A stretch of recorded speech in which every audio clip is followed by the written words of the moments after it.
Hi friends, welcome to housewife office YouTube channel. ಇವತ್ತು ನಾನು ನಿಮಗೆ 7ರಿಂದ 4 ಚುಕ್ಕಿಯ ಸುಂದರವಾದಂಥ ರಂಗೋಲಿಯನ್ನು ಹೇಳ್ಕೊಡ್ತಾ ಇದ್ದೀನಿ. ತುಂಬ ಈಸಿಯಾಗಿದೆ, ಆರಾಮಾಗಿ ಕಲಿಬೋದು. ಮೊದಲು 7 ಚುಕ್ಕಿನ ಇಡಬೇಕು, ಆಮೇಲೆ ಮಧ್ಯ ಒಂದೊಂದು ಚುಕ್ಕಿನ ಇಟ್ಟು ರಂಗೋಲಿನ ಬಿಡಿಸೋದು. ತುಂಬ ಈಸಿ ಇದೆ, ಆರಾಮಾಗಿ ಕಲಿಬೋದು. ಆಮೇಲೆ 4 ಚುಕ್ಕಿಗೆ ಈ ಥರ ಡೈಮಂಡ್ ಶೇಪ್ ಕೊಡಬೇಕು. ಸುತ್ತಲೂ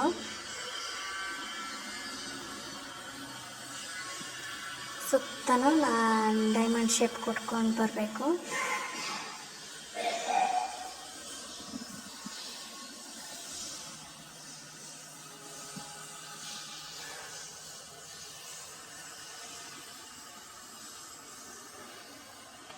ಅದಾದಮೇಲೆ ಸೆಂಟ್ರಲ್ಲಿ 3 ಲೈನಿಗೆ ಈ ಥರ ಲೈನ್ ಹಾಕ್ಬಿಟ್ಟು ಅದಕ್ಕೂ ಸುತ್ತಲೂ ಡೈಮಂಡ್ ಶೇಪ್ ಕೊಡಬೇಕು.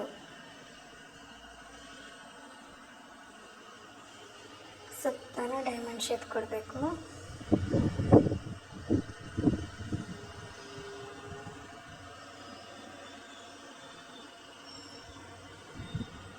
ಡೈಮಂಡ್ ಶೇಪ್ ಕೊಟ್ಟಾದಮೇಲೆ ಒಂದೊಂದು ಡೈಮಂಡ್ ಶೇಪಿಂದ ಇನ್ನೊಂದು ಸುತ್ತ ಕೊಟ್ಟಿರ್ತಲ್ಲ ಅದಕ್ಕೆ ಈ ಥರ ಲೀಫ್ ಆಕಾರವಾಗಿ ಕೊಟ್ಟು ಲೈನ್ ಹಾಕಿದ್ರೆ ರಂಗೋಲಿ ರೆಡಿ.